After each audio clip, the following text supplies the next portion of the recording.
just a quick instructional video on how to replace your, or how to get at your ambient, not ambient, cabin temperature sensor, internal cabin, as opposed to the external cabin. It lies under there, under that little bit. So if you get problems like your air conditioning blowing hot air, but it will occasionally blow cold air, and you get a little X symbol on your climate control. This is a climate control model. This is a VY Commodore Berliner. It's probably something to do with this sensor.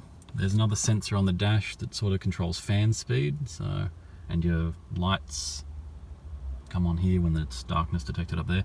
Anyway, all you do is 2 screws, nice and easy, 2 Phillips head screws, one here, one here. Take them out, which I've already done, and you just pull. And just like that, you can get under there. Sure there's no huntsmans. Yep, we're good. And then there's just another screw. You can actually see the sensor in there. Wow, there's a fair bit of dust on it. I'll just give it a clean off. Maybe that'll work. But yeah, there you go. So that's where the actual sensor is. So yeah, nice and easy to get to. They probably had them failing quite often.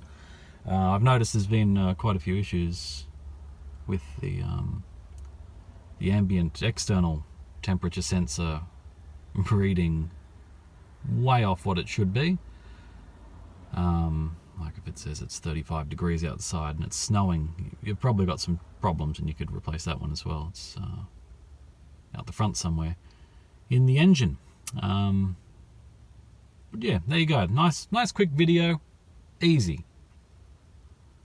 I'll replace it in a future video, but there it is. Thanks for watching. McRetro out.